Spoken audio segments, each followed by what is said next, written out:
예, 안녕하세요. 김효철 회계사입니다. 이번 시간은 이 연구활동비에 대해 설명을 드릴 건데요. 이 영상 시간이 얼마나 나올지 시작부터 좀 걱정이 되기는 합니다. 이 연구활동비라는 게 그 성격상 이러이러한 용도의 비용이다라고 모든 걸 예시할 수 없을 정도로 그 내용이 많을 수밖에 없기 때문입니다. 그래도 이 최대한 자주 문의하시는 내용, 그리고 자주 사용하는 것들을 중심으로 좀 설명을 드리고, 영리기업의 경우에는 연구활동비 사용 시 주의해야 할 부분들이 있는데 그 부분은 계속해서 반복적으로 말씀을 드리겠습니다. 그럼 연구활동비가 어떤 것이며 어떻게 사용하면 되는지 시작해 보겠습니다. 네, 이 연구활동비는 사용 용도를 좀 말씀을 드리기 전에 이 연구활동비의 성격부터 좀 알아봐야 될 필요가 있습니다. 이 연구개발 과제와 직접적으로 관련된 비용 중에 인건비, 연구시설 장비비, 연구재료비, 연구수당을 제외한 어떤 이 연구개발 과제 수행에 필요한 모든 비용이다. 이렇게 굳이 정의를 하자면 정의를 할 수도 있을 것 같고요. 연구개발과 관련된 활동들이 무수히 많을 텐데, 그래서 이러한 항목들을 모두 다 예시를 할 수가 없습니다. 그래서 이 국가연구개발혁신법에서는 연구개발 과제 수행과 관련된 활동 중에서 이 대표적인 항목만을 좀 예시를 했고, 또 그 하나의 활동이라고 하더라도, 그 동일한 하나의 활동이라고 하더라도 상황에 따라서는 유사한 연구활동비 내에 다른 항목으로 분류되거나 사용될 수도 있습니다. 예, 그만큼 이 너무나 이제 다양한 이제 성격이 그런 것이 있어서, 예. 그래서 연구활동비 같은 경우에는 이 과제 수행을 위하여 직접적으로 관련된 활동에 소요되는 비용이라면, 그러니까 직접적으로 관련된 활동에 소요되는 비용이라면 이 예시된 항목별 사용 용도와 다르게 적용, 분류하더라도 연구활동비 내에서 사용된 것이라면 불인정할 수가 없습니다. 예, 실제로 불인정하기에 정말 부담스럽기도 합니다. 근데 이게 앞서서 이제 초반에 말씀드렸듯이 이 항목별 제한 사항이 있는 게 좀 있는데, 그런 이 연구활동비에서는 외부 전문 기술 활용비가 있습니다. 이런 외부 전문 기술 활용비와 같이 항목별로 제한인 사항이 있는 것은 그 용도에 맞게 좀 반드시 분류를 또 해주셔야 됩니다. 그래서 이 연구비 사용에 있어서 이 연구활동비는 너무나 다양할 수 있고, 특정 이 용도로 좀 이렇게 규정할 수 없기 때문에 연구비 사용에 있어서 더더욱 중요한 것이 연구비 사용 관리의 원칙입니다. 이 연구비 계상의 정확성, 연구비 집행의 한목적성, 집행기간의 적합성, 또 증빙자료의 객관성, 요 네 가지 원칙, 두 글자로 요약하면 상식, 요 연구비 사용 관리의 원칙에 따라서만 사용하시면 큰 문제는 없다. 일단 이것부터 말씀드리고 시작하겠습니다. 연구활동비의 성격부터 좀 말씀을 드렸는데요. 이어서 이 항목별로, 그러니까 연구활동비 내에서는 어떤 항목별로 사용 용도가 있는지 한번 국가연구개발혁신법에 나와 있는 이렇게 예시된 그런 사용 용도를 한번 훑어보도록 하겠습니다. 이게 정말 많습니다. 많으니까 일단은 한번 쭉 읽어보는 수준에서 한번 넘어가고요. 각 항목들에 대해서 세부적인 사용 기준이 있는 것들은 다시 또 이어서 사용 기준에 대해서 좀 말씀을 드리겠습니다.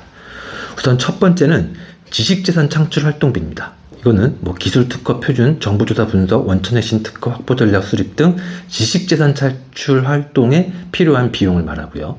또 다음은 외부 전문 기술 활용비로도 사용할 수 있습니다. 이것에는 기술 도입비, 전문가 활용비, 연구개발 서비스 활용비 등이 있고요. 또 회의비도 쓰실 수 있습니다. 회의장을 임차한다든지 속기료, 통역료 또는 회의비 등 어떤 연구개발 과제 수행을 위하여 필요한 회의, 세미나, 개최 비용도 지출하실 수 있습니다. 또 출장도 뭐 당연히 있을 수 있겠죠. 그래서 출장비도 쓸 수 있는데 연구개발 과제 수행을 위해서 국내 출장, 국외 출장 모두 사용이 가능합니다. 다음은 소프트웨어 활용비입니다. 연구개발 과제 수행을 위해서 소프트웨어 구입, 설치, 임차, 사용 대차 비용 또는 데이터베이스 또는 네트워크의 이용료 이런 것도 소프트웨어 활용비로 연구개발 과제와 직접적으로 관련되었다면 사용하실 수 있습니다. 클라우드 컴퓨팅 서비스 활용비도 사용하실 수 있고요. 이거는 연구개발 과제 수행을 위해서 클라우드 컴퓨팅 서비스를 이용해야 될 필요가 있으면 거기서 발생하는 이용료도 사용하실 수 있습니다. 또 연구실 운영비라는 게 있는데요. 말 그대로 연구실의 운영에 필요한 비용입니다. 연구개발 과제 수행을 위해 필요한 사무용 기기 및 사무용 소프트웨어의 구입, 설치, 임차, 사용 대차 비용, 또 사무용품비, 연구실 운영에 필요한 소모성 비용 또는 연구실 냉난방 및 청결한 환경 유지를 위하여 필요한 기기 비품의 구입 유지 비용이 연구실 운영비로 예시가 되어 있습니다. 이 연구실 운영비 관련해서는 뒤에서 좀 더 자세하게 좀 말씀을 드릴 텐데요. 그냥 지금 말씀드린 내용으로만 보면 그거 다 쓸 수 있는 거 아니야? 라는 생각이 드실 수도 있습니다. 하지만 영리기업 같은 경우에는 좀 제한 사항도 있으니까 그 부분은 뒤에서 다시 말씀드리도록 하겠습니다. 다음은 연구인력 지원비입니다. 연구인력이 어떤 활동을 하는데 지원하겠다 이런 비용으로 보시면 되고요. 대표적으로 과제 수행과 직접 관련된 교육훈련 비용, 또 학회, 세미나 참가비 또는 연구개발 과제 수행을 하면서 지출된 야근, 또 주말에 근무한 어떤 초과 근무, 그런 야근식 때도 이 연구인력 지원비로 사용하실 수 있습니다. 다음은 종합사업관리비입니다. 이거는 연구 인프라 조성을 목적으로 하는 사업, 이런 목표 달성을 위해서 이런 기획, 조정 또는 추진 과정에 대한 자문이나 관리 비용인데 이 부분은 일반적인 연구개발 과제에서는 좀 편성되지는 않고요. 이런 특정 목적의 달성을 위해서 이게 좀 추진되는 대형 과제라든지 여러 개의 세부 과제로 구성된 어떤 총괄 과제에서 사용할 수 있는 그런 비용이라고 보시면 됩니다. 그래서 이런 거는 좀 그냥 넘어가셔도 될 것 같고요. 또 이 과제와 직접 관련 있는 그 밖의 비용이라고 또 예시를 들고 있습니다. 말 그대로 연구활동비는 정말 그게 너무 많아서 유형이 너무 많을 수밖에 없어서 그냥 이렇게 규정을 했다라고 이해하시면 됩니다. 이 과제와 직접 관련 있는 그 밖의 비용에 어떤 걸 또 예시로 들고 있냐면 문헌 구입비, 도서 구입비입니다. 과제와 관련된 어떤 전문적인 서적을 좀 활용해야 될 필요가 있다. 그럴 때 사용하는 문헌 구입비, 논문 게재료, 인쇄비, 복사비, 인화비, 슬라이드 제작비, 또 각종 세금 및 공과금, 우편요금, 택배, 수수료, 공공요금, 일용직 활용을 같은 걸 했으면 일용직 활용비 이런 것들, 그러니까 온갖 것들이 다 들어갈 수 있는데 연구개발 과제와 직접 관련 있는 그 밖의 비용이라는 것입니다. 이제는 앞서 말씀드렸던 그런 대표적인 사용 용도, 그 사용 용도별로 이 국가연구개발혁신법에서 사용 기준을 예시 규정하고 있는 것들에 대해서 하나하나씩 좀 살펴보도록 하겠습니다. 우선 첫 번째입니다. 지식재산 창출 활동비입니다. 요거는 연구개발기관에서 수행하는 국가연구개발 사업과 관련된 지식재산권의 특허권이겠죠. 출원, 등록, 유지에 필요한 비용은 사용할 수 없다라는 것입니다. 이 특허권, 지식재산권의 출원 등록과 관련된 비용은 직접비가 아니라 간접비로 지출을 하셔야 되고요. 그러면 도대체 이 지식재산 창출 활동비로는 뭐를 쓸 수 있느냐라고 하면 이 대표적인 게 IPR&D라는 걸 좀 들어보셨을 수도 있는데요. 이 과제를 시작하기 전에, 기획하기 전에 그 전 단계부터, 시작 단계부터 이 과제에서 발생되는 연구개발의 성과, 어떤 특허권이 있을 텐데요. 그 특허권을 어떤 식으로 계획을 해서 어떤 특허를 만들어낼지. 그러니까 이 기관이 그런 것을 좀 사전에 전략적으로 접근하기 위한 비용. 거기에 사용되는 비용들이 지식재산 창출 활동비로, 연구활동비로 지출할 수 있다. 이렇게 보시면 될 것 같습니다. 다음은 외부 전문 기술 활용비입니다. 예, 요거는 뭐 이 항목별 제한이 있는 걸로 좀 계속 말씀을 드렸는데요. 한번 살펴보겠습니다. 이 외부 전문 기술 활용비에는 기술 도입비가 있고요. 다음은 전문가 활용비가 있습니다. 다음은 연구개발 서비스 활용비가 있고요. 그래서 요거는 뭐 그냥 이렇게 보시면 외부에다가 어떤 뭐 용역을 의뢰한다든지 뭐 그렇게 해서 이제 외부에 있는 전문가들의 도움을 받아서 활용하는 비용이다라고 보시면 됩니다. 그래서 요거는 뭐 이 직접비, 뭐 현물을 포함된 금액 기준으로 협약 금액의 40% 범위 내에서만 사용이 가능하고 그거를 초과해서 사용하겠다라고 하면 반드시 전문기관장의 승인을 받아야지만 됩니다. 여기서 이 직접비의 40% 범위 내라고 했을 때 이 직접비 사용 비율을 어떻게 계산할 거냐라는 거에 따라서 이제 또 이 직접비 그 기준, 모수가 되는 그 기준 금액을 좀 알아볼 필요가 있는데요. 이 보시는 화면과 같이 뭐 통합이지바로 적용하는 사업과 통합 RCMS 적용하는 사업에 좀 이 분자와 분모에 들어가는 이 금액이 좀 다릅니다. 비율을 산출할 때. 요거는 뭐 굳이 이렇게 구두로 설명을 드리지 않고 한번 이 화면을 보시고 이 자료를 보시고 한번 참고해서 이제 여러분들이 수행하시는 과제가 RCMS 적용 과제면 이렇게 계산하시고 통합이지바로 과제면 이렇게 계산하면 된다. 좀 구분해야 된다. 이 정도만 알고 계시면 될 것 같습니다. 예, 다음은 소프트웨어 활용비입니다. 범용성 소프트웨어는 구매할 수 없도록 하고 있습니다. 대표적인 게 윈도우, 뭐 iOS 등 이 운영체제와 관련된 거. 그리고 MS 오피스, 한글 워드프레스처럼 이 기관 전체 차원에서 업무에 필요한 소프트웨어는 이 연구개발 과제와 관련돼서 직접적으로 사용됐다고 당연히 볼 수 없겠죠. 그렇기 때문에 이런 범용성 소프트웨어는 사용할 수 없다라는 거 기억해 주시고요. 또 이 소프트웨어 활용도 이 연구시설 장비와 같이 과제 최종 종료일 2개월 전까지는 사용계약을 체결을 완료하고 실제 활용을 해서 과제에 사용이 되어야 됩니다. 그래서 이 2개월 전까지 사용계약 체결이 완료가 되지 않은 이 소프트웨어 활용비는 불인정된다. 이렇게 보시면 되고요. 또 이 소프트웨어 활용비가 뭐 이 사용계약 기간이 연구개발 과제 연구개발 기간을 초과하더라도 사용계약 기간이 최소 단위임을 소명하는 경우에는 뭐 계약 기간에 대한 계약 금액 전부를 연구비로 사용할 수 있다라고 되어 있는데요. 이 부분은 과거에는 인정해주지 않았던 부분입니다. 즉 국가연구개발혁신법 시행 이후부터 어떤 이 연구 현장의 애로사항을 좀 반영을 해서 요거를 인정한 부분이고요. 이게 실제로 이 소프트웨어 활용비 같은 거를 체결할 때 뭐 한 달 단위, 며칠 단위로 계약을 체결해주는 기관, 이런 업체들은 거의 없을 겁니다. 실제로도 뭐 최소한 6개월, 1년, 이런 식으로 이제 계약이 이제 체결이 되게 되는데, 일반적으로. 그렇게 하다 보면 과제 기간 시작된 시점부터 하지 않으면 이 과제 기간을 벗어난 사용 기간이 발생하게 되거든요. 그럴 때는 뭐 이렇게 과거에는 좀 불인정이 됐지만 이제는 이런 연구 현장의 애로사항을 반영해서 그렇게 계약을 하는 6개월, 1년 이런 단위가 그 업체와의 최소 단위이다. 계약 기간에 그거를 증빙을 하게 되면 그 계약 기간, 그러니까 사용 기간이 과제 기간을 벗어나더라도 그 해당 계약한 금액, 전체 금액을 연구개발비로 사용할 수 있다. 이렇게 이해하시면 되겠습니다.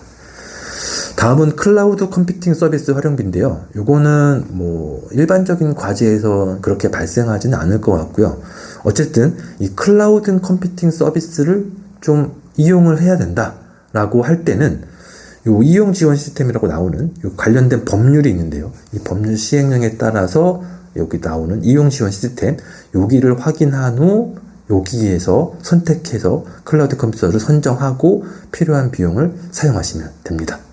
그냥 여기 통하지 않고 그냥 사용하셨다. 그러면 불인정입니다. 다음은 출장비입니다. 국내, 국외 전부 다 사용이 가능하시고요.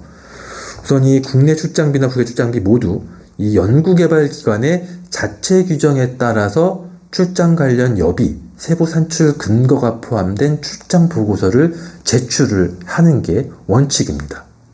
즉 연구개발기관의 자체 규정에 따라서 이 출장비는 사용할 수 있다는 거고요. 이 자체 규정이 만약에 이 참여 이 연구개발 기관이 어떤 공무원 여비 규정을 적용받게 되는 그런 국공립연구소라든지 그럴 경우에는 그 참여 인력에 대해서는 자체 규정 이런 거는 일단 무시하고 그대로 공무원 여비 규정을 적용을 해야 되고요. 그렇지 않은 기관들의 경우에는 연구개발기관의 자체 규정에 따라서 사용하실 수 있습니다. 그러니까 뭐 이게 정부가 지원하는 연구개발비이니까 뭐 공무원 여비 규정을 적용해서 해야 되는 거 아니냐, 뭐 이런 오해를 하시는 경우도 있는데요. 그렇지는 않고 이 연구개발기관의 자율성, 이 특성을 고려해서 연구개발기관의 자체 규정에 따른 출장 여비를 산출해서 연구개발비로 사용할 수 있다. 이렇게 이해하시면 되겠고요. 또 이 관련돼서 좀 나오는 내용이 이 출장을 갔을 때 이 출장을 간 그 해당 업체 기업에서 뭐 식대나 또는 뭐 식사를 별도로 제공했다. 이럴 때는 이 출장비에서 식비는 청구할 수 없고요. 또 회의비를 이제 이따가 또 바로 말씀을 드릴 건데, 회의비로도 만약에 이 식비를 지출을 했다라고 할 경우에도 이 출장비에서 식비를 청구할 수 없습니다. 이거는 중복계상 금지의 원칙에 해당하는 내용입니다. 출장 관련된 여비, 이제 뭐 여러 가지가 있겠는데요. 대표적인 게 일비, 뭐 퍼디엠 이런 일비 같은 것도 있을 거고요. 식비도 있을 거고, 교통비도 있을 거고, 숙박비도 있을 겁니다. 그러면 그 각각의 그 항목들, 그 필요한 비용, 출장 비용들이 어떻게 산출되었는지에 대한 근거 자료도 제출을 하셔야 됩니다. 뭐 하루 출장을 갔는지, 이틀 출장을 갔는지, 출장 간 지역이 서울인지, 부산인지, 거기 거리에 따라서 뭐 유류비, 만약에 자차를 이용했으면 기름값은 어떻게 지원이 되는 건지, 이런 자체적인 연구개발 기관의 내부 출장 여비 규정에 따라서 산출된 세부 산출 근거를 반드시 제출하셔야지만 되며, 그걸 제출 안 할 때는 불인정 되실 수도 있습니다. 이 기준에 따라서 어떻게 산출됐는지 근거를 알아야지만 정산을 할 수도 있고, 그게 확인이 되지 않으면 연구개발 과제와 직접적으로 관련 없는 비용으로 볼 수도 있고, 직접적으로 산출할 수 없는 비용으로 볼 수 있기 때문에 직접비의 기본 정의에 부합하지 않기 때문이다. 뭐 이렇게 이해해 주시면 좀 감사하겠습니다. 국가연구개발혁신법에서는 좀 명시적으로 나오지 않은 내용이긴 한데, 좀 이렇게 참고 목적으로 이 출장비 관련해서 좀 말씀을 좀 드려야 될 게 있을 것 같습니다. 우선 이 뭐 출장비를 구성한 항목 중에 일비라는 게 있을 텐데요. 뭐 퍼디엠이라고도 하고, 어떤 출장지에 가면 그 하루 동안에 그냥 어떤 비용으로 뭐 정액으로 10,000원이든 20,000원이든 30,000원이든 어떤 내부 규정에 따라서 뭐 지급하시는 그런 여비, 일비가 있을 겁니다. 근데 이 일비를 간혹 가다가 좀 사회 통념상 인정되는 범위를 좀 넘어서는 그런 과도하게 책정해서 지급하는 뭐 기업들, 뭐 기관들도 좀 있는데요. 뭐 예를 들어서 뭐 대표님이 출장을 갔으니까 우리 기준에서는 일비가 30만 원이다, 50만 원이다, 100만 원이다, 이렇게 내부 규정을 가지고 와서 그거를 근거로 출장비 100만 원을 인정해달라, 이렇게 하는 기관들이 좀 실제로 기업들이 간혹 있기는 합니다. 그런데 이 부분을 좀 이제 뭐 명시적으로 뭐 불인정한다, 못한다, 이렇게까지는 여기서는 말씀을 드리긴 좀 어렵지만, 그래도 이 과도한 이 사회 통념상의 범위를 넘어서는 이런 지출은 과연 실제로 이 기업이라고 하면 대부분이 이제 중소기업일 수도 있는데요. 이 기업들이 정말로 이 과제가 아니라 실제 출장을 가도 그렇게 정말 일비를 줄까? 라는 의문도 들고요. 그래서 어쨌든 이 부분은 좀 이렇게 실제 일비가 그렇게 되어 있다고 하더라도, 기준에, 그리고 실제 그렇게 준다고 하더라도, 그래도 뭐 이 국민의 세금으로 조성되는 이 예산으로 지원받는 연구개발비인 만큼 좀 가급적 그렇게 주는 일비는 좀 회사 자체 비용으로 좀 처리하시고, 이 연구개발비, 정부의 연구개발비로는 좀 사회 통념상 인정될 수 있는 범위 내에서 좀 지출을 해주셨으면 좋겠습니다. 이제 요거 말씀드린 것에 또 이어서 좀 말씀을 드릴게, 이 출장비 관련된 내부 여비 기준, 이제 여비 규정 기준에 대해서 좀 주의하셔야 될 게 또 하나 있습니다. 이 내부 여비 규정, 이 기준은 원래부터 그 해당 기관이 가지고 모든 모든 연구자에 대해서, 모든 직원들에 대해서 공통적으로 적용되는 출장비 기준이어야지만 됩니다. 간혹 이 연구개발과제 수행을 위해서만 별도로 만들어진 기준을 만든다든지 그런 거를 제출을 해서 인정해달라 이렇게 하는 경우도 있는데, 그런 경우는 안 됩니다. 이 부분은 이 혁신법에서도, 국가연구개발혁신법에서도 명시적으로 나와 있는 금지사항이기도 하니까, 이 연구개발과제 수행만을 위한 별도의 여비 규정을 만들어낸다, 그걸 제출한다, 이거는 안 된다. 이런 부분 좀 말씀을 드리겠습니다. 다음은 회의비입니다. 이 회의비 정말 많이 들어들 보셨을 겁니다. 진짜로 이 건수도 많고 이 실무자 입장에서는 관리도 정말 힘든 게 요 회의비인데요. 그리고 실제로 또 이 불인정되는 걸 보면 이 회계법인 입장에서도 실제 건수는 많은데 금액은 또 상대적으로 그렇게 크지가 않죠. 기껏해야 밥 먹은 거 불인정되는 요런 거 정도일 테니까요. 하지만 집행 건수도 많고 문의도 많기 때문에 이 회의비에 대해서 한번 살펴보도록 하겠습니다. 이 회의비로 사용할 수 있는 거는 회의장 임차료 대표적인 게, 또 회의 참석자 간 식사, 다가 비용, 이런 것도 회의 세미나 개최 비용으로 사용하실 수 있습니다.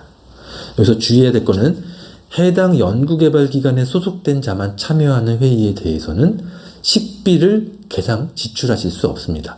그래서 반드시 회의비 식비를 지출할 때는 다른 기관, 그러니까 현재 수행하고 계시는 그 기관만이 아니라 다른 기관에 소속된 연구자, 인력과 같이 회의를 할 경우에만 식비를 계상하고 집행할 수 있다. 이렇게 보시고요.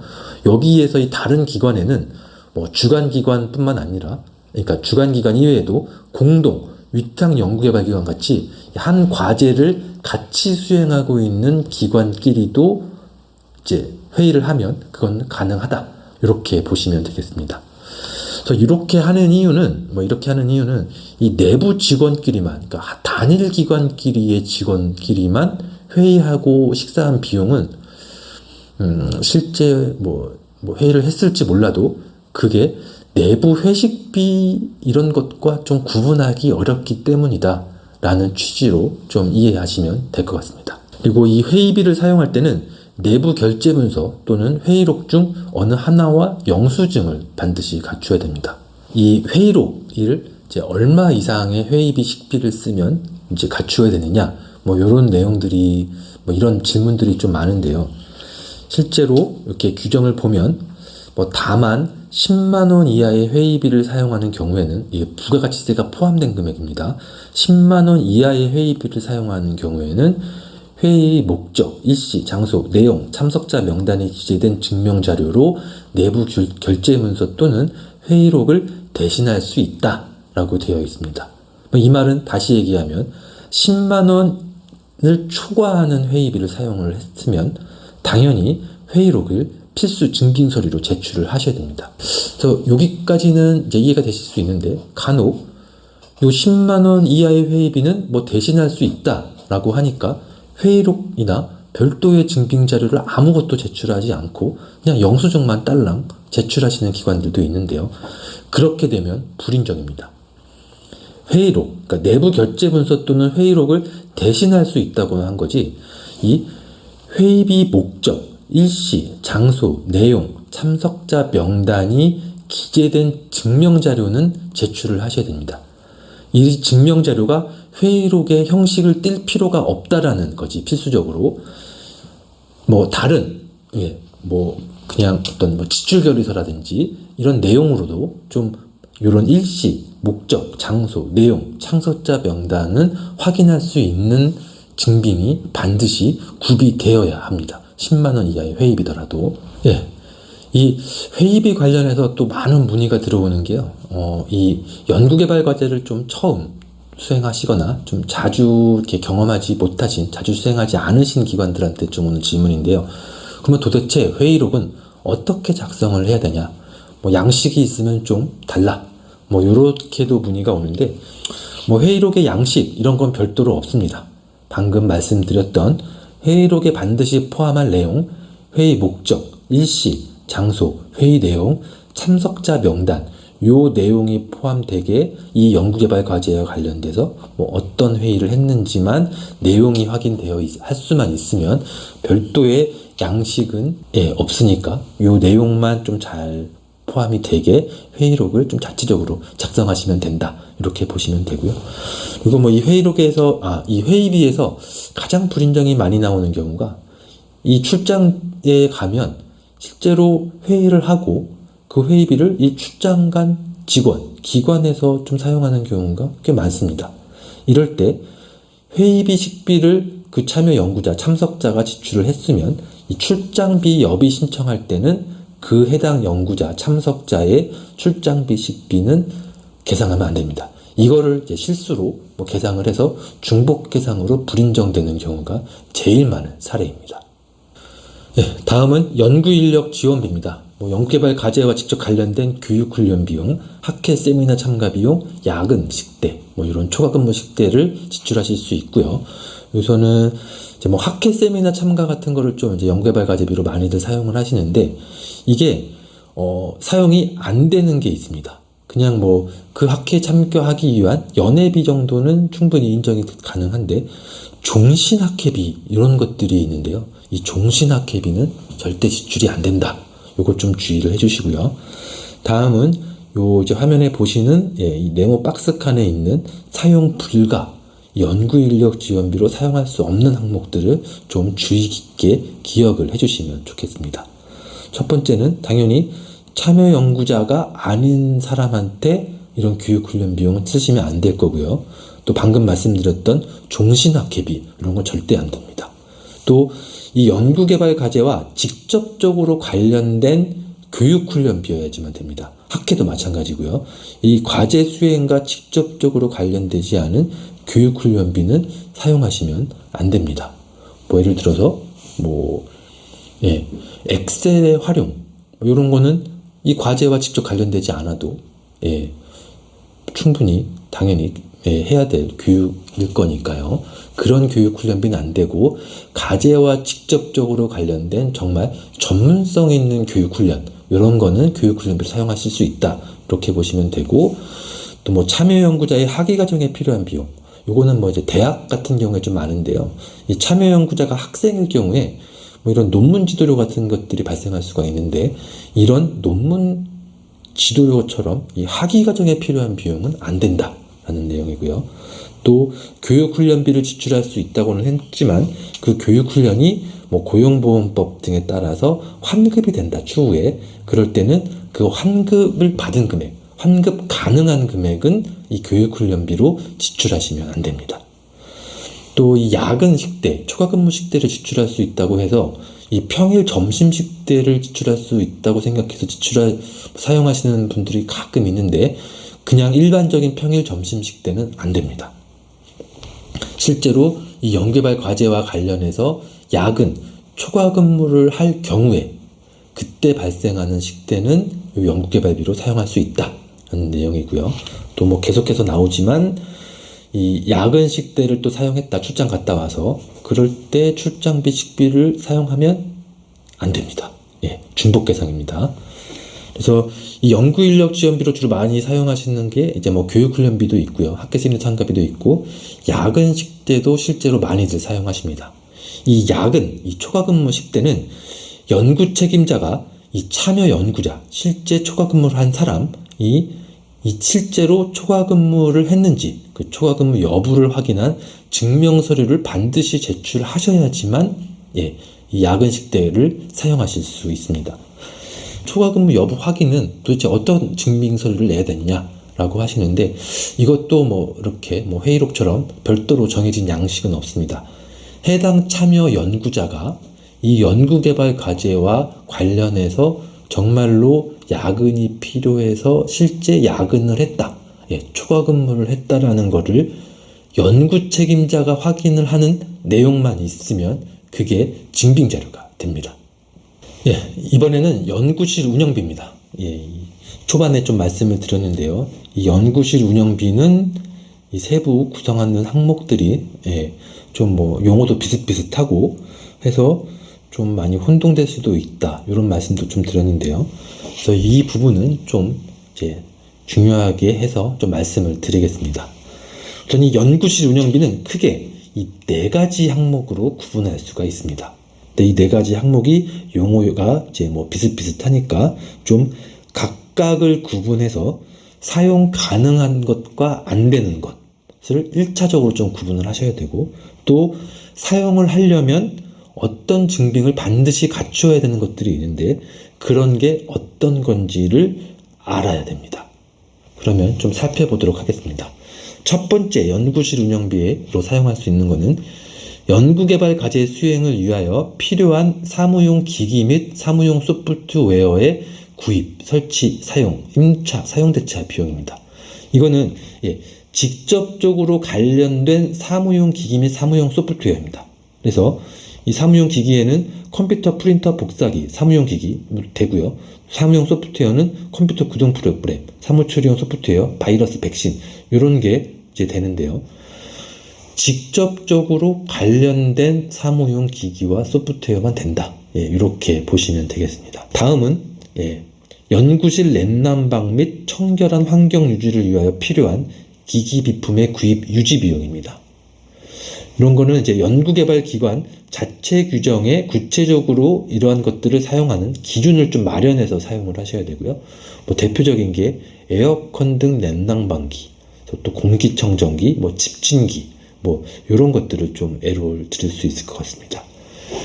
그래서 이 지금 말씀드린 이 두 가지 항목은 보면 이거 뭐 에어컨도 그만 하나 설치할까? 뭐 이렇게 생각하실 수도 있는데요. 이거는 좀 주의를 하셔야 될 부분이 있습니다.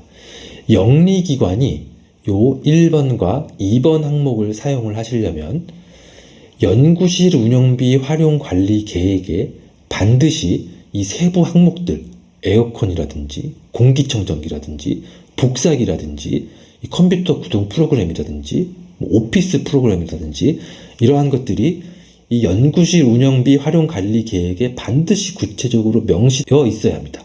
이 연구실 운영비 활용 관리 계획은 협약할 때 이 연구개발 계획서의 첨부 서류로 첨부가 되는 항목 서류들이기 때문에, 그러니까 협약할 때 이러이러한 것들을 우리는 과제에서 필요하니까 좀 인정을 해달라라는 식으로 해서 전문기관의 인정을 받아서 연구실 운영비 활용 관리 계획에 그 구체적인 항목들이 나와야지만 사용하실 수 있습니다. 영리기관일 경우에는 그렇고요. 비영리기관일 경우에는 이렇게 연구실 운영비 활용 관리 계획에 뭐 반드시 구체적으로 명시가 되어 있지 않아도 사용은 가능합니다. 이 사용은 가능하지만 이 비영리관도 좀 주의를 할 게, 이 1번과 2번 항목, 특히 2번 항목 같은 경우에는 연구개발기관 자체 규정에 구체적으로 사용 기준이 사전적으로 미리 마련이 되어 있어야 합니다. 이 연구개발 과제 수행만을 위한 이런 뭐 사용 기준이 아니라 기관 자체적으로 원래부터 이런 냉난방 및 청결한 환경 유지를 위해서 필요한 기기비품 구입은 어떻게 경우에 사고 어떻게 사용을 해야 된다라는 그 내부 기준이 마련되어 있어야지만 하고, 그 기준에 따라서 사용해야지만 인정이 됩니다. 비영리 기관 같은 경우도. 그래서 비영리 기관 같은 경우에 증빙 서류로, 그래서 이런 뭐 에어컨을 샀다라고 해서 반드시 무조건 불인정되는 건 아니고요. 이런 에어컨을 샀다라고 했을 때 내부 기준을 반드시 제출하셔야 되고, 그 내부 기준에 따라서 그 결제 라인에 따라서 승인 받은 문서들, 지출한 문서들을 다 제출해야지만 인정이 되는 거지, 비영리 기관이라고 해서 이 연구실 냉난방 및 청결한 환경 유지를 위하여 필요한 기기 비품 그 유지 비용 그냥 막 사용하실 수 있는 건 아닙니다. 연구실 운영비 세 번째 항목입니다. 이 연구실 운영에 필요한 소모성 비용이라고 되어 있고요. 이것도 연구개발기관 자체 규정에 따라서 사용기준 등을 마련한 후에 사용을 하셔야 되고요. 또 이 필요한 경비 중 연구개발비, 이 연구개발비로 좀 구분하기 어려운 뭐 기타 이상한 것들은 좀 사용할 수 없다라는 걸 또 예시하고 있는데요. 뭐 대표적인 게 술, 당연히 안 되죠. 또 인건비성 비용을 여기다 막 묻는다든지, 또 막 별도의 수당을 지급하기 위한 비용, 뭐 과태료, 벌금, 뭐 이런 것들은 당연히 사용하면 안 된다. 이거는 뭐 좀 상식적인 내용이고요. 이런 상식적인 내용들을 좀 이렇게 해놓은 거는 그만큼 이 연구실 운영에 필요한 소모성 비용이 정말로 말 그대로 뭐 귀에 걸면 귀걸이, 코에 걸면 코걸이 이렇게도 생각하실 수 있는 뭐 거의 모든 비용이라고 볼 수 있기 때문입니다. 그래서 여기서 또 이 영리기관은 주의하셔야 될 게 있습니다. 영리기관은 이 세 번째 항목인 연구실 운영에 필요한 소모성 비용은 어떠한 경우에도 사용할 수 없습니다. 이 연구실 운영에 필요한 소모성 비용은 어떠한 경우에도 영리기관이라면 사용할 수 없습니다. 그럼 이 영리기관은 도대체 뭘 쓸 수 있는 거냐? 이 소모성 비용으로. 뭐 사무용품? 뭐 이런 거 못 쓰냐? A4지, 볼펜 이런 것도 뭐 소모성 비용인데, 운영에 필요한 소모성 비용인데 못 쓰냐? 이렇게 생각하실 수가 있는데요. 이제 그래서 이 사무용품비라는 거는 별도로 또 구분을 했습니다. 연구실 운영비 중에서. 연구실 운영비 중에서 마지막 항목이 이 사무용품비인데요. 대표적인 게 볼펜, 포스트잇, 클립, 뭐 복사용지 등 이 자산성이 없는 소모용품, 이런 이 사무용품비는 영리기관도 사용할 수 있다라는 항목입니다. 그래서 뭐 연구실 운영에 필요한 소모성 비용이 좀 구분이 애매하다, 그리고 뭐 사무용품인 것 같다 라고 하면 이 사무용품비로 지출하시면 영리기업도 사용하실 수 있습니다. 다음은 과제와 직접 관련 있는 그 밖의 비용이라는 항목이 있습니다. 뭐 대표적으로 논문 게재료, 인쇄, 복사비, 문헌구입비, 정산수수료 이런 것들이 있고요. 뭐 앞서 말씀드렸듯이 정말로 이 연구활동비의 성격을 그대로 보여주는 항목이라고 볼 수 있습니다. 직접 관련 있는 그 밖의 비용입니다. 이와 관련돼서 이제 논문 게재료는 이 연구개발비 지원기간 표기 여부와 관계없이 해당 연구개발과제와 직접 관련된 논문 게재료는 사용할 수 있습니다. 요게 이제 과거와 좀 다르게 이제 국가연구개발혁신법에서 좀 인정이 된 부분이라고도 할 수 있는데요.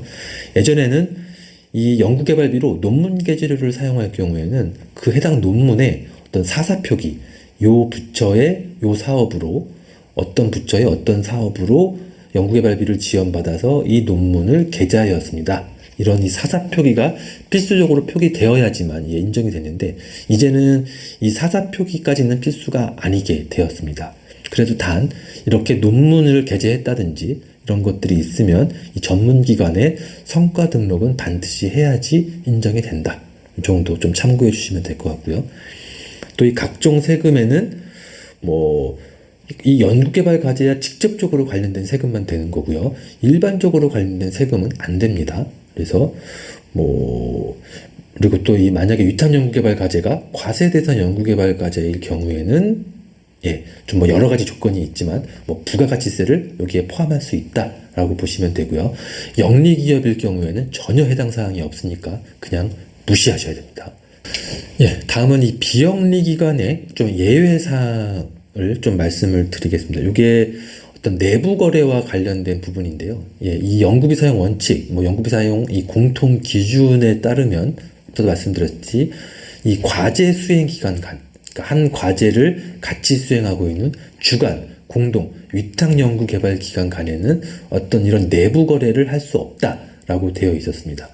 하지만 뭐 이 전문가들이 또 이런 비영리 기관에 좀 되게 많이들 계시잖아요. 그래서 그런 분들을 서로 활용해야 될 필요성이 있는데, 그것까지 원천적으로 다 막아버리면 어떡하냐라는 이 연구 현장에 좀 애로사항이 있어서, 이 비영리 기관일 경우에는 뭐 참여 연구자와 해당 연구개발기관 내 동일한 부서에만 소속된 사람이 아니라면 그런 전문가에 대한 이 전문가 활용비는 사용할 수 있다. 뭐 이런 내용이고요. 그래서 요거는 그냥 참고 정도 하시고요. 만약에 영리기업이라면 이런 것조차도 안 되기 때문에 그냥 참고만 하시기 바랍니다. 영리기관의 연구활동비 사용 시 제한사항에 대해서 좀 다시 한번 좀 강조드리는 차원에서 말씀을 드리겠습니다. 이 전문가 활용비와 연구실 운영비에 해당되는 내용인데요. 이 전문가 활용비의 경우에는 참여 연구자와 동일한 연구개발기관에 소속된 자에 대해서는 전문가 활용비를 전혀 계상해서 사용하실 수 없습니다. 이 비영리기관일 경우에는 관련된 소속 부서만 좀 다르면, 이 최소 단위 소속 부서만 다르면 사용을 할 수 있었지만 영리기관은 그조차도 안 된다, 이렇게 생각하시면 되고요. 다음은 연구실 운영비, 좀 계속 말씀을 드리긴 했는데, 연구실 운영비 중에서 연구실 운영에 필요한 소모성 비용은 어떠한 경우에도 영리기관은 사용하실 수 없습니다. 다만 사무용 기기 및 사무용 소프트웨어에 소요되는 비용과 또 연구실 냉난방 및 청결한 환경 유지 비용, 앞서 말씀드렸던 이 1번과 2번 항목에 대해서는 이 협약 체결 당시에 연구실 운영비 활용 관리 계획에 따라서 작성한 이 연구개발 계획서에 이 첨부된 경우에는 사용할 수 있고요. 구체적으로 명시가 돼야 됩니다. 해당 품목이. 또 이 협약 당시에 이거를 반영하지 못했다, 그러면 이 협약 변경 절차를 통해서 전문기관의 승인을 받고 계상을 하게 되면 그건 또 인정이 가능합니다. 예, 그렇기 때문에 요 사무용 기기 및 사무용 소프트웨어 소요되는 비용, 그리고 연구실 냉난방 및 청결한 환경 유지 비용은 반드시 계획서상에 반영되어야지만 사용할 수 있다, 이렇게 기억을 좀 해주시고요. 그다음에 이 사무용품비는 연구실 운영비 활용관리 계획 상관없이 사용하실 수 있습니다. 또 이 연구실 운영에 필요한 소모성 비용과 이 사무용품비 구분이 모호한 경우에는 사무용품비로 계산 및 사용이 가능하다. 요거 좀 그냥 참고로 활용해 주시면 될 것 같습니다. 이제 연구활동비 관련된 증명자료를 좀 말씀을 드릴 텐데요. 이 앞서 시작할 때 우려했던 것처럼 정말로 시간이 좀 많이 소요된 것 같습니다. 그래서 이 증명자료는 좀 이 관련 자료를 좀 참고만 좀 해주시고요. 대부분 다 비슷비슷합니다. 비슷비슷하니까 이 원칙 정도 좀 말씀을 드리고 넘어가면 될 것 같습니다. 우선 이 과제와의 직접적인 관련성을 확인할 수 있는 증빙들이 있어야 된다 라는 게 첫 번째 원칙이고요. 두 번째는 세무상 적격 증빙이 반드시 첨부되어야 한다. 요 두 가지만 좀 유의하면서 요 각 항목별로 지식재산 창출활동비 이런데 증명자료는 좀 참고를 해주시면 감사하겠습니다. 이어서 이 주요 불인정 기준 사례에 대해서 좀 말씀을 드리겠습니다. 요 사례도 한번 보시면 앞서서 말씀드렸던 내용들이 비슷비슷한 내용들이 계속 나오게 되는데요. 시간이 많이 좀 지나긴 했지만 그래도 중요하니까 한번 빠르게 읽어보면서 넘어가도록 하겠습니다. 첫 번째, 중소기업인 주간연구개발기관이 특허 대응 전략을 수립하지 않고 특허 전략 수립비를 다른 항목으로 전용해서 사용한 금액, 이런 건 안 된다. 이게 지식재산 창출활동비와 관련된 내용인데요. 이 파란색으로 이 세 가지 항목 표시한 부분은 솔직히 실제로 이 부처나 사업별로 좀 상이할 수 있습니다. 산업부과제 같은 경우는 지금 필수적으로 이 특허 전략 수립비가 어느 정도 의무적으로 반영이 돼야 된다, 이렇게는 알고는 있는데, 그렇지 않은 부처도 있을 수 있습니다. 그렇지 않은 부처나 사업도 있을 수 있으니까 이 세 가지 사항은 그냥 이런 게 있다, 좀 참고를 해주시고요.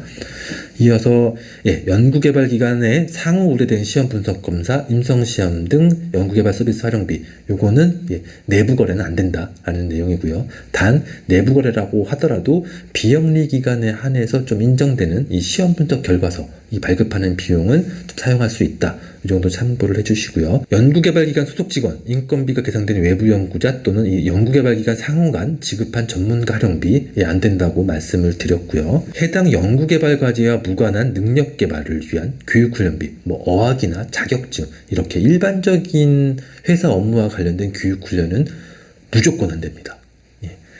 다음은 이렇게 교육을 받았더라도 환급이 가능한 교육비 금액은 연구개발비에서 당연히 제외를 해야 되고요. 학위과정을 위한 논문 지도비 당연히 안 되고, 또 연구개발 과제와 직접적으로 관련이 없는 책을 구입했으면 그것도 안 됩니다.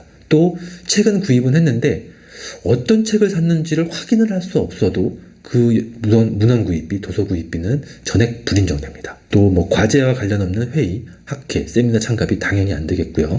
또 이 학회 활동 관련된 비용 중에서 개인 뭐 이런 비용, 뭐 종신학회비 이런 개인성 비용은 안 된다. 또 경조사 비용이라든지 선물 구입비 이런 것도 당연히 안 될 거고요. 연구개발 계획서상에 반영되지 않은 뭐 이런 전문기관에 또 성과 등록을 하지 않은 논문의 게재료는 안 됩니다. 또 회의비 같은 경우에는 뭐 내부 결제 또는 회의록 없이 사용한 금액은 당연히 안 되고, 회의비로 술을 먹었다, 주유 등 유유성 경비가 포함되어 있는 회의비 식대, 요게 발견이 되게 되면 회의비로 사용한 그 금액 전체가 불인정되게 됩니다. 그래서 뭐 이제 뭐 밥을 먹으면서 한 10만 원을 지출했는데 딱 소주 한 병 5,000원 정도만 지출을 했다라고 해서 그 5,000원만 불인정되는 게 아니라 그 식비 전체가 불인정된다는 점에 좀 유의해 주시기 바랍니다. 또 외부기관 참석 없이 단일기관 내부 직원끼리 사용한 금액은 뭐 회식비랑 구분이 어렵기 때문에 불인정된다고 말씀드렸고요. 또 이 해당 연구개발과제 수행과 관련한 식대 중에서 그냥 평일 점심 식대로 사용한 건 당연히 안 되고요. 또 이 초과 근무가 확인이 안 되는 식대 이런 것들 안 됩니다. 즉 과제와 관련되지 않은 이 식대 지출도 당연히 안 된다. 그리고 뭐 당연히 술도 안 되고요. 또 이 참여 연구자 및 연구 근접 지원 인력의 뭐 출장비, 식비 뭐 이런 출장비 불인정되는 기준은 요거는 이제 세부적인 산출 근거가 제출되지 않았거나 이 세부적인 산출 근거로 봤을 때 뭐 식비와 출장비 이러한 것들이 중복 계상된 것이 있으면 불인정된다라는 내용입니다. 또 이 내부 기준에 맞지 않게 지출된 금액도 불인정됩니다. 다음은 이 국외 출장 경비인데요. 이 국외 출장 같은 경우는 국내 여비랑 좀 다르게 반드시 출장 결과 보고서가 별도로 제출이 되어야 됩니다. 그래서 이 국외여비 같은 경우에는 출장 결과 보고서를 반드시 준비를 해야지만, 제출해야지만 불인정되지 않는다. 이거 좀 주의를 해주시고요. 뭐 당연히 또 과제와 관련 없는 인쇄비, 복사비, 슬라이드 제작비 이런 것들은 당연히 불인정되겠지요. 그리고 이 연구개발 기간 내에 사용 계획을 체결하지 않은 소프트웨어 활용비, 이 소프트웨어 활용비도 과제 종료일 2개월 전까지 계약 체결이 완료되고 사용이 되어야 된다고 했는데요. 요거 이제 이렇게 안 되면 불인정되니까 주의해 주시고, 단 예외 조건도 있었으니까 그 부분도 다시 한번 기억을 해 주시기 바랍니다. 또 이 협약 시 이 연구개발 계획서에 명시되지 않은 3천만 원 이상의 외주 여용비를 사용한 경우에도 불인정이 됩니다. 이 부분은 산업부 과제에만 좀 적용이 되는 거기 때문에 여러분들이 산업부 과제를 수행하지 않고 있다면 이 부분은 그냥 넘어가셔도 되겠습니다. 다음은 이제 연구실 운영비와 관련된 좀 불인정 사례인데요. 비영리 기관이라고 해서 연구실 운영비를 뭐 마음대로 사용하실 수 있는 건 아닙니다. 비영리 기관이 자체 규정 없이 연구실 운영비를 사용한 경우에는 불인정입니다. 그래서 비영리기관도 연구실 운영비 사용할 때는 앞서 말씀드렸듯이 연구개발기관의 내부 자체 기준을 먼저 마련해서 그 기준에 따라 사용해야 되고, 증빙자료도 동일하게 제출해 주셔야 됩니다. 영리기관일 경우에는 연구실 운영비 활용 관리 계획에 명시한 내용과 달리 사용한 금액은 불인정됩니다. 이 계획에 반드시 구체적으로 해당 품목을 명시해야지만 사용할 수 있다. 다시 한번 좀 기억을 해주시고요. 다음은 이 사무용품비, 연구실 운영비, 뭐 이런 기타 비용 중에서 아래에 해당하는 비용인데, 이거는 그냥 한번 읽어보시면 당연히 안 되겠구나 라고 생각이 드실 겁니다. 연구활동비 이제 거의 마지막까지 왔습니다. 그래도 한번 Q&A 한번 좀 의미가 있는 게 있어서 한번 좀 가지고 와봤습니다. 이 내용은 2020년에 좀 상담된, 좀 질의회신된 내용이긴 한데, 이거를 2021년 국가연구개발혁신법 시행 이후 이 사업에 적용할 수 있느냐에 대해선 좀 생각을 좀 해봐야 될 필요는 있겠지만, 하지만 이 내용 자체에 의미가 좀 있어서 한 살펴볼 목적으로 좀 가지고 와봤습니다. 이 사무용품비로 도대체 사용 가능한 건 뭐냐?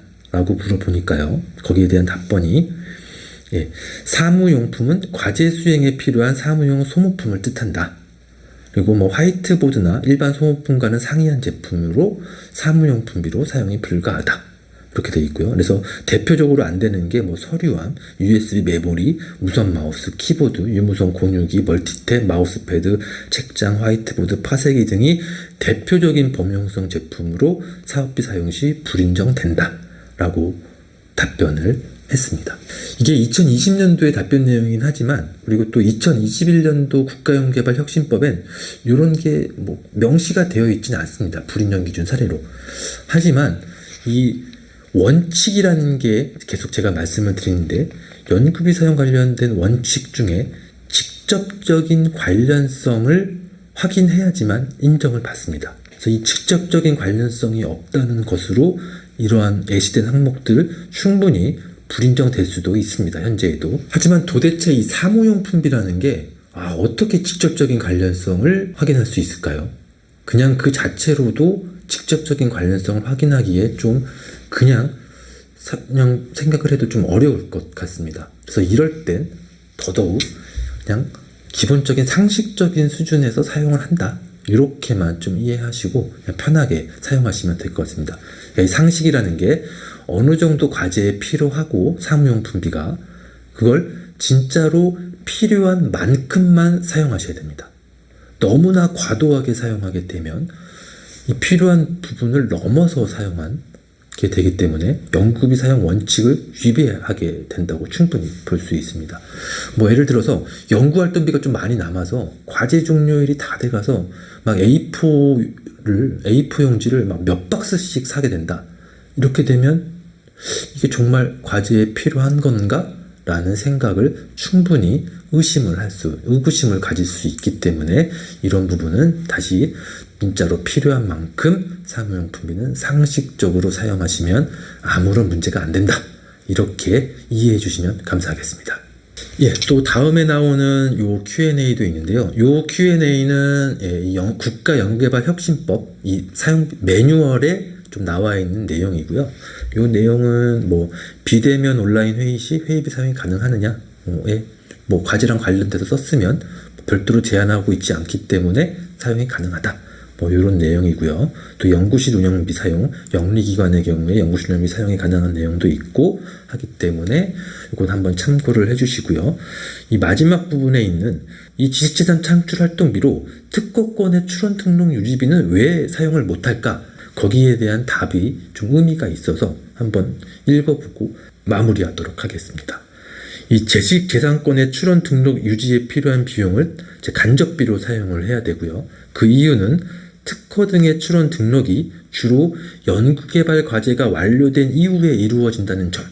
두 번째, 여러 연구개발 성과에 대해 지식재산권 등이 발생할 수 있다는 점. 세 번째, 지식재산권이 연구개발기관의 소유가 된다는 점 때문에 이 특허권, 지식재산권의 출원 등록 유지비는 연구활동비, 즉 직접비로는 사용이 안 되고 간접비로 사용하셔야 됩니다. 이번 시간은 연구활동비에 대해서 살펴보았는데요. 뭐 어떻게 좀 이해가 되고 어떤 식으로 사용하면 될지 감이 좀 잡히셨는지요? 이 연구활동비 성격상 모든 사용 용도를 예시할 수가 없습니다. 당연히 사용 기준도 모든 건에 대해서 설명드릴 수도 없겠죠. 그만큼 이 연구활동비의 경우에는 연구비 사용 시에 더욱더 연구비 사용 관리의 원칙이 중요하게 됩니다. 과제와의 직접적인 관련성, 필요한 수준을 넘어서 사용하는 그런 과도한 지출은 안 된다. 정말 상식이겠죠. 이 두 가지 원칙을 기억하면서 사용하시면 큰 문제가 발생하지는 않을 것입니다. 이 영리기관의 경우에는 연구활동비 사용에 제약이 있거나 사용할 경우 추가적으로 구비해야 할 서류들이 있다는 거 또 반드시 기억을 해주시고요. 장시간 시청해주시느라 고생 많으셨습니다. 다음 시간에는 연구개발비의 지급 및 관리, 마지막으로 연구수당, 위탁연구개발비, 간접비에 대해서 설명을 드리겠습니다. 감사합니다.